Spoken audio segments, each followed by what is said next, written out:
Welcome to the Deep Dive. Today, we're plunging into F. Scott Fitzgerald's timeless masterpiece, The Great Gatsby. We've been looking at a recent critical review, and our mission really is to pull out the key insights from this classic work. What is it about Gatsby's world that still, resonates? That's a great question.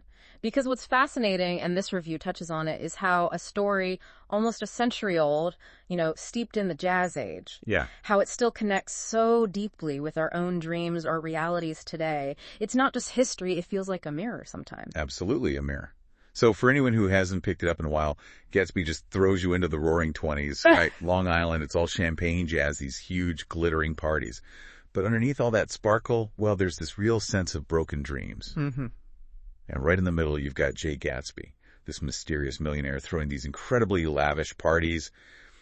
And it turns out it's all designed, meticulously planned, to win back Daisy Buchanan, his lost love. Right, and that's where Fitzgerald's critique really bites. The review highlights Gatsby as, well, a tragic symbol of the American dream gone wrong. He represents that whole idea that you can just reinvent yourself, rise above your past with enough, drive and, frankly, enough money. But the core message, the thing that really hits home, is that money, no matter how much you have, it just can't buy real love or real happiness. His whole life is built on this illusion he's chasing. It's a mirage, exactly. So if Gatsby's dream itself is the problem, how do the other characters, like Daisy and Nick, how do they help show the cost of that illusion? Well, Gatsby himself, he's dazzling, sure, but deeply tragic. There's passion there, almost admirable, but it's all tangled up in this hollow dream. And Daisy, the review really emphasizes this. She's charming on the surface, but devastatingly empty underneath. Empty how? Like she's less a person and more like a screen.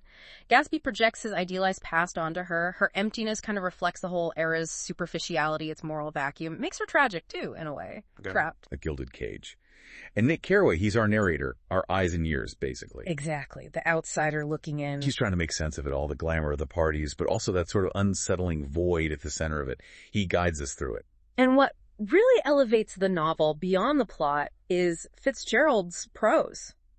It's just stunning. Lyrical, right? Really rich. Absolutely. And packed with symbolism. You feel like every single detail means something important. Okay, that's interesting. When you talk about the symbolism, did the review point out any particular images?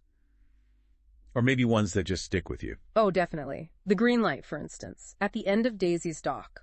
It's haunting. Yeah. The review notes it's not just about Daisy anymore. It becomes this bigger symbol. Maybe for that perfect American past you can never quite grasp, it keeps receding. Like a dream you can't reach. Precisely. Or think about the eyes of Dr. T.J. Eckelberg, those giant eyes on the billboard looking down over the Valley of Ashes. Yeah, like some forgotten god judging everything. These aren't just background details, they're anchors that make you question everything. And that's exactly it. If we connect this to the bigger picture, you really start to see why Gatsby still hits so hard. It's not just about the 1920s. Mm-hmm. It feels incredibly relevant. It's about the dreams we chase, maybe the masks we put on, the truths we try to hide, even from ourselves sometimes. Powerful stuff. So, wrapping this up, what's the main takeaway? For me, this deep dive just screams you absolutely should read, or maybe reread, The Great Gatsby. Mm-hmm. It's short, but wow, there's so much depth there. Definitely. And maybe it leaves you with a question, right? If Gatsby's story is also in some ways our story, what does your own chase for your dreams say about the masks you might be wearing? It's something to think about.